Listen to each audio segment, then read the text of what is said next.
My name is Mehnaz Afridi. I'm a professor at Manhattan College, and I teach Islam and the Holocaust. And I also am the director of the Holocaust Genocide Interfaith Education Center. It's a very interesting job because I'm teaching both Islam and the Holocaust, and it's at a Catholic college. So here you have a Muslim at a Catholic college teaching about Judaism and also Islam. So there's a variety of things I can tell you about my background, but I think most importantly it's about being born in Pakistan and raised in Western Europe, Middle East, and then coming to the United States. So that's really shaped the way I think, the way I see identity, the way I see other people, and also my relationship with Judaism itself. So one of the things about Western Europe is that when I was growing up, there were very few kids that were not Christian in a lot of private schools. So it was basically Muslims, Jews, and Hindus. And we just all hang out together, and we would play together, and we would talk together. And we would go to each other's functions, like we'd go to Eid, we'd go to Passover, we'd go to all kinds of festivities. And it was very normal, very natural, but we were the international crowd in being foreigners there as well. And then as I moved from place to place, especially the Middle East, I found that all of a sudden there was a vacuum. There were no Jews there. And in my history books, people would censor the word Jew or Israel. And as a child, you start wondering, what's going on here, right?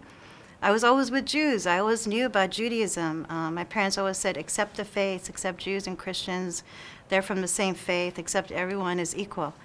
And all of a sudden, I was confronted with this reality where there were no mention of Jews. There were no Jews in my classroom. And there were mainly Christians and Muslims. So I started becoming curious about this. And then when I came to New York, we moved to Scarsdale, New York, where it was the opposite. So my parents would get these calls like, you effing Arabs, get out of this neighborhood. We don't want you here. So I got very confused, but also very intrigued about this issue. So in my journey in college, I was very lucky and fortunate to be a teaching assistant for a scholar of the Holocaust.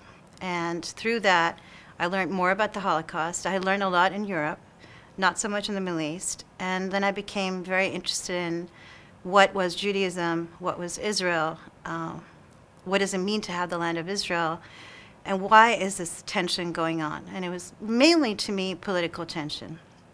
So then I also took it upon myself to study 19th century Germany and also did comparative religions. My PhD is in Islamic literature.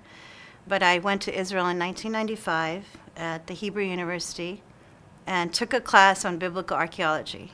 I was very young and I wanted to find out whose land is this, right? So I came back with absolutely no answers, but I came back with the feeling that Jews in Israel and the Palestinians I met in the Palestinian territories wanted the same thing, which was peace, understanding, but there was a block of understanding each other.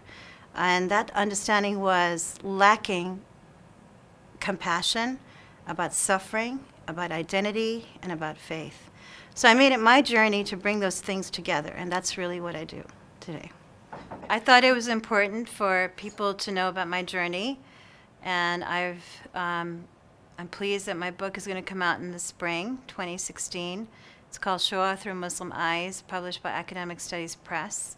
And it's about my journey. It's about anti-Semitism, about a little bit about my childhood, and also I have in there the survivors that I interviewed myself and the questions I asked them about Islam, but also their survival stories, and a section on how we can form reconciliation by looking at each other's sufferings, and also how it's important to know what happened to the Jews as well as what happened to the Muslims.